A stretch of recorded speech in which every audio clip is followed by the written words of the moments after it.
Subscribe करें और एक और रोंगटे खड़ी कर देने वाली हॉरर स्टोरी का आनंद लें। बिना डरे बेल आइकन प्रेस करना न भूलें। रात के 1:15 बजे थे। औरंगाबाद से शिरडी की ओर जाने वाली एक पुरानी सवारी बस एक घने जंगल के सुनसान रास्ते से गुजर रही थी। बस में 25-30 यात्री थे। कॉलेज के 6 दोस्त, अर्जुन, काव्या, निखिल, साइली, रोहित और प्रीति, एक बुजुर्ग दंपति, कुछ स्थानीय यात्री, एक अकेली महिला जो सिर से पांव तक काले कपड़ों में लिपटी थी, एक साधु जो माला जप रहा था, और ड्राइवर शंकर भाई। बस का कंडक्टर मोहन सामने की सीट पर बैठा रास्ते पर नजर रखे हुए था। दिन भर की ट्रिप की थकान और मस्ती के बाद ज्यादातर यात्री गहरी नींद में थे।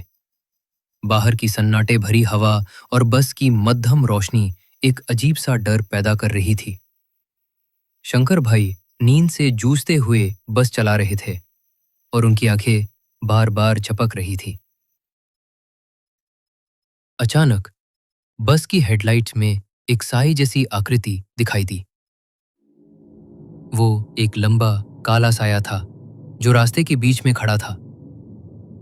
शंकर भाई ने तेजी से ब्रेक मारा और बस एक जोरदार झटके के साथ रुक गई। ये क्या था? मोहन ने खिड़की से बाहर झांकते हुए पूछा। पता नहीं, कोई साया था, शायद कोई इंसान, शंकर भाई ने कांपती आवाज में कहा। इंसान? इस जंगल में इतनी रात को? मोहन ने हैरानी से कहा। तभी बस की आखिरी सीट पर बैठा साधु, जो अब तक चुपचाप माला जप रहा था, बोला, ये कोई इंसान नहीं था बेटा, ये छलावा था। इस हाईवे पर रात को भटकने वाली आत्माएं यात्रियों को अपने जाल में फंसाती है। उसकी गहरी गंभीर आवाज सुनकर बस में बैठे कुछ यात्रियों की नींद टूट गई। छलावा? ये क्या बकवास है? निखिल ने हंसते हुए कहा, जो काव्या के बगल में बैठा था, लेकिन उसकी हंसी में एक हल्की सी घबराहट थी। हंस मत बेटा, साधु ने कहा। मैंने सुना है इस रास्ते पर कई साल पहले एक भयानक हादसा हुआ था। एक बस खाई में गिर गई थी और उसमें सवार एक परिवार की मौत हो गई थी। तब से उनकी आत्माएं यहाँ भटकती है। वो थके और डरे हुए यात्रियों को अपना शिकार बनाती है। ये सब अंधविश्वास है, अर्जुन ने कहा, जो सामने की सीट पर बैठा था। शंकर भाई, बस चलाओ, ये जंगल जल्दी खत्म करो। शंकर भाई ने बस स्टार्ट की और आगे बढ़ने लगे। लेकिन कुछ ही मिनटों बाद बस फिर उसी जगह पर आ गई। रास्ते के किनारे वही टूटा फूटा मील का पत्थर, वही पुराना बरगद का पेड़ और वही ठंडी सन्नाटे वाली हवा। ये क्या? हम तो आगे जा रहे थे, मोहन ने हैरानी से कहा। मुझे लगता है हमें छलावा ने पकड़ लिया है, साधु ने धीरे से कहा। यह आत्मा हमें बार बार उसी जगह लौटा रही है। क्या? ये तो वही जगह है जहां हम पहले रुके थे, साइली ने घबराते हुए कहा। उसने खिड़की से बाहर देखा। वो देखो, उस पेड़ के नीचे कोई खड़ा है। सभी ने खिड़की की ओर देखा। बरगद के पेड़ के नीचे एक काले कपड़ों में लिपटा साया खड़ा था।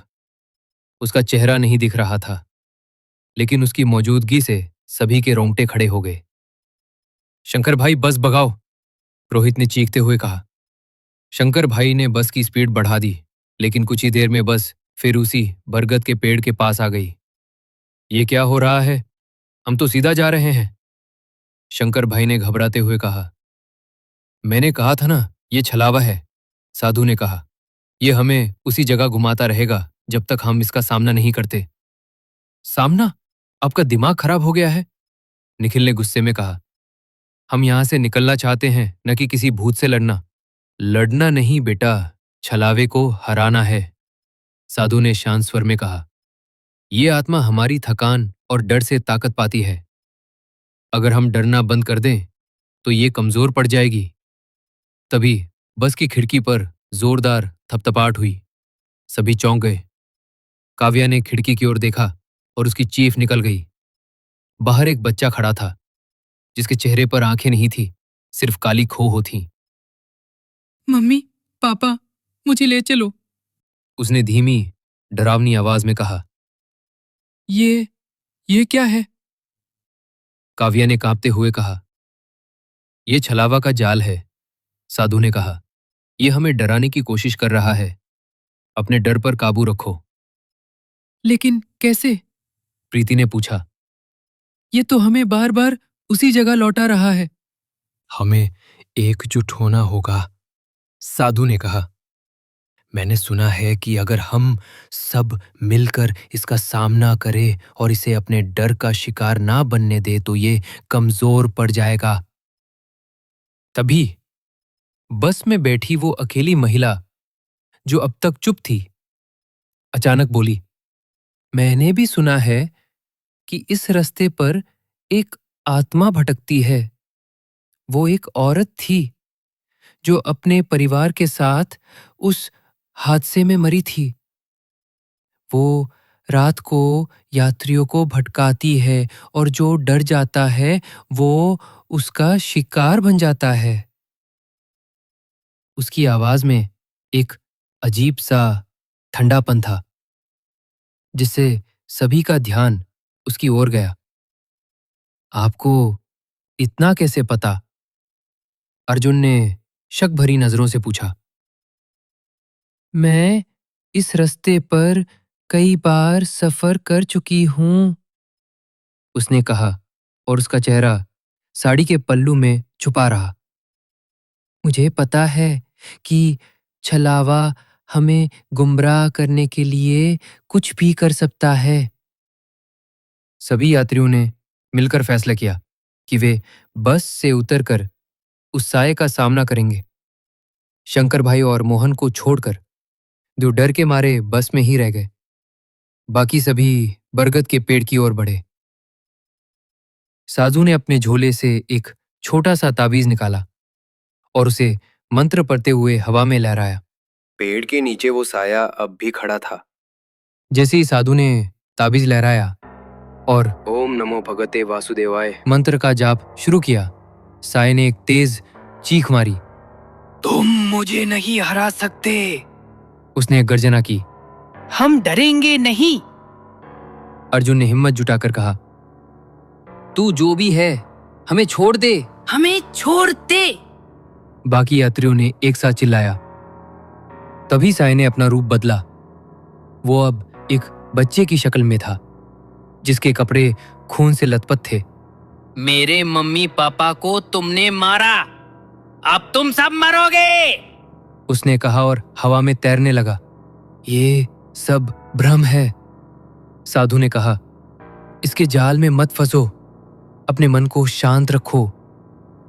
प्रीति ने अपनी जेब से एक छोटी सी हनुमान चालीसा की किताब निकाली जो उसकी माँ ने उसे दी थी। ये लो, इसे पढ़ो, उसने जोर से कहा और हनुमान चालीसा का पाठ शुरू किया। जैसे ही उसने पाठ शुरू किया, बच्चे की आकृति गायब होने लगी और एक काला धुआं हवा में उड़ गया। अचानक बस का हॉर्न बजा। सभी भागकर बस में चढ़े। शंकर भाई ने बस को तेजी से भगाया और इस बार जंगल खत्म हुआ। सूरज की पहली किरणें आसमान में दिखाई देने लगी थी, लेकिन बस में सन्नाटा छाया हुआ था। निखिल ने धीरे से कहा, साधु जी, वो बच्चा, वो तो गायब हो गया, लेकिन क्या वो वाकई चला गया? साधु ने गहरी सांस ली। वो कमजोर पड़ गया है बेटा, लेकिन ये छलावा फिर आएगा। जब तक लोग इस रास्ते पर रात में डर और थकान के साथ सफर करेंगे, ये उनका शिकार करता रहेगा। तभी वो काले कपड़ों वाली महिला जो अब तक चुप थी, अचानक हंसने लगी। उसकी हंसी इतनी डरावनी थी कि सभी की सांसें थम गईं। तुम सब मूर्ख हो, उसने कहा। तुम्हें लगा कि तुमने छलावे को हरा दिया? मैं ही वो छलावा हूं। सभी के चेहरे पीले पड़ गए। क्या क्या मतलब? अर्जुन ने कांपते हुए पूछा। मैंने तुम्हें गुमराह किया, उसने कहा और उसने अपना पल्लू हटाया। उसके चेहरे पर आंखें नहीं थी, सिर्फ काली खोह। मैंने उस बच्चे का रूप बनाया।